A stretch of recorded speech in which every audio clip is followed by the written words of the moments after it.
Welcome to the federal Andhra Pradesh. ఆంధ్రాలో ఏం జరుగుతోంది? ఆంధ్రప్రదేశ్లోని ప్రధానమైనటువంటి రవాణా రంగంలో కార్మికుల సమస్యలు ప్రభుత్వం పట్టించుకోవటం లేదనేది కార్మికుల ఆందోళనకు దారితీసింది.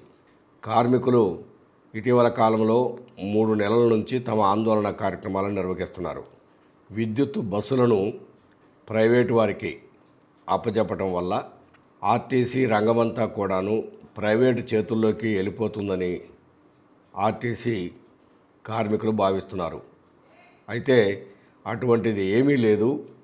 ఆర్టీసీ కార్మికులకు కావాల్సిన సౌకర్యాలు అందజేస్తుంది. ప్రభుత్వ రంగంలోనే ఆర్టీసీ ఉంటుంది. దయచేసి మీరు అపోహపడొద్దని చెప్పేసి ఇప్పటికే ప్రభుత్వం చెప్పింది. ఈ మేరకు ఎండి బాలసుబ్రహ్మణ్యం వారం రోజుల క్రితం ఆర్టీసీ కార్మిక యూనియన్ నాయకులను పిలిపించేసి వాళ్ళతో మాట్లాడి మీ సమస్యను ప్రభుత్వం పరిష్కరించడానికి సిద్ధంగా ఉంది, మీరు ఆందోళన చెందాల్సిన అవసరం లేదని చెప్పారు.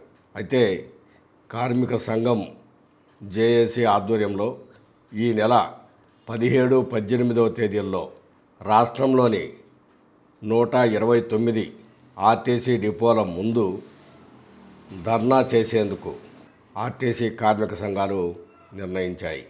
ఆ ధర్నా తరువాత 29వ తేదీన అన్ని జిల్లా కేంద్రాలలో ఉన్నటువంటి ట్రాన్స్పోర్ట్ కార్యాలయాల ఎదుట కూడా ఆర్టీసీ జేఏసీ ఆధ్వర్యంలో ధర్నా చేయడానికి నిర్ణయించుకున్నారు. ప్రైవేటు ఎలక్ట్రికల్ బస్సులను ఎట్టి పరిస్థితుల్లోనూ ప్రైవేటు యాజమాన్యాలకు అప్పజెప్పవద్దు. డ్రైవరు, అందులో ఉండే హెల్పర్ కూడాను ఖచ్చితంగా ప్రభుత్వం నియమించినటువంటి ఉద్యోగులే అయి ఉండాలి. ప్రభుత్వమే నేరుగా ఎలక్ట్రికల్ బస్సులను కొనుగోలు చేయాలి అని కార్మికులు ప్రభుత్వాన్ని కోరుతున్నారు. ఈ విషయంలో ప్రభుత్వం ఏమైనా ఎన్నిక తగ్గి సొంతంగానే కొనుగోలు చేస్తుందా, లేదు ప్రైవేటు వారు కొనుగోలు చేసినటువంటి ఎలక్ట్రికల్ బస్సులనే హైర్ చేసుకొని నడుపుతుందా అనేది ఆలోచించాలి. ఇప్పటికే ఒక 700 బస్సుల పైన ఎలక్ట్రికల్ బస్సులను ప్రైవేటు వాళ్ళు కొనుగోలు చేసి నడపడానికి ప్రభుత్వం అంగీకరిస్తూ వాళ్ళ దగ్గర నుంచి అండర్స్టాండింగ్స్ కూడా తీసుకుంది. ఈ నేపథ్యంలో ఖచ్చితంగా ప్రైవేటు వాడే నడుపుతారని చెప్పేసి కార్మిక సంఘాల నాయకులు భావిస్తున్నారు. రెండవ ప్రధానమైనటువంటి అంశం బీసీలకు స్థానిక ఎన్నికల్లో రిజర్వేషన్లు కల్పించడం. 50% రిజర్వేషన్లు కల్పించడానికి ఆంధ్రప్రదేశ్ ప్రభుత్వం నిర్ణయం తీసుకుంది. గత ఎన్నికల్లో ఇచ్చిన హామీ మేరకు దీనిని తప్పకుండా మేము అమలు చేస్తామని హామీ ఇచ్చారు.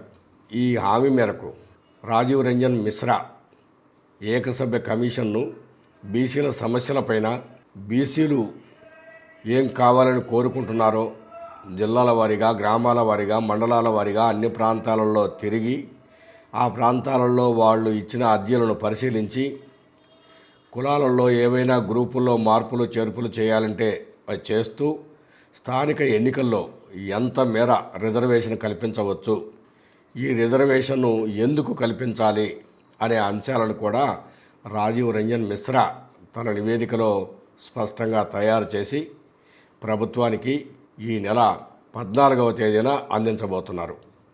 17వ తేదీ నుంచి అసెంబ్లీ సమావేశాలు జరగనున్న నేపథ్యంలో 14వ తేదీన ఈ బీసీ కమిషన్ నివేదిక అందిన వెంటనే మంత్రివర్గ ఉపసంఘానికి పంపించి మంత్రివర్గ ఉపసంఘం సిఫార్సుల మేరకు వెంటనే మంత్రివర్గం ఆమోదించి ఆ తర్వాత అసెంబ్లీ సమావేశాలలో బిల్లుగా పెట్టనున్నారు. అసెంబ్లీ సమావేశాలలో ఆమోదించిన తర్వాత గవర్నర్కు పంపి ఆంధ్రప్రదేశ్ ప్రభుత్వం తరపున ఈ బిల్లును కేంద్ర ప్రభుత్వానికి కూడా పంపించి కేంద్ర ప్రభుత్వం ఆమోదం పొందిన తర్వాత ఆంధ్రప్రదేశ్లో బీసీలకు స్థానిక ఎన్నికల్లో 50% రిజర్వేషన్ కోటాను కల్పిస్తూ నిర్ణయం తీసుకోనుంది ప్రభుత్వం.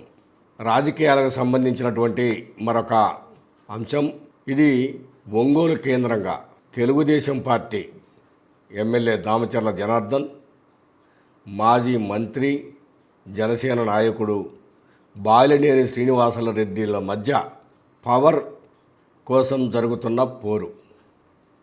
బాలినేని శ్రీనివాసరెడ్డి కొంతకాలం మంత్రిగా పనిచేయడం, చాలా ఏళ్ళు దాదాపు 25 ఏళ్ళు ఎమ్మెల్యేగా పనిచేయడం వల్ల ఆ నియోజకవర్గంలో ఆయనకున్న పట్టు, కార్యకర్తలు చాలామందిలో ఉన్నటువంటి స్నేహభావం ఇవంతా కూడాను ఆయన మీద వస్తున్న ఒత్తిడి కారణంగా జనసేన నాయకుడిగా ప్రభుత్వంలో కొన్ని పనులు చేయించుకునేందుకు రెడీ అయ్యారు. ఆ మేరకు అడుగులు వేస్తున్నారు. దీనిని అక్కడి తెలుగుదేశం పార్టీ నాయకుడైనటువంటి దామచర్ల జనార్దన్ లోకల్ ఎమ్మెల్యే కావడంతో ఆయన ఎట్టి పరిస్థితుల్లో అంగీకరించట్లేదు. వైఎస్ఆర్సీపీలోని కార్యకర్తలందరినీ తీసుకొచ్చేసి కూటమి ప్రభుత్వంలో వాళ్ళ ప్రాబల్యాన్ని పెంచుతూ లేనిపోని సమస్యలు సృష్టిస్తున్నాడు బాలినేని శ్రీనివాసరెడ్డి. ఈయన పోకడను తగ్గించాలి, ప్రభుత్వంలో ఈయన ప్రాధాన్యతను తగ్గించాలని చెప్పేసి బాలినేనిపై జనార్దన్ ఇప్పటికే టీడీపీ పెద్దలకు ఫిర్యాదు చేశారు. అయితే వీళ్ళిద్దరి మధ్య వర్గపోరు నడుస్తుండటం, ప్రెస్ మీట్లు పెట్టి ఒకరిపై ఒకరు విమర్శలు గుప్పించడంతో ఇక ఊరుకుంటే లాభం లేదని అధిష్టానం రంగంలోకి దిగింది.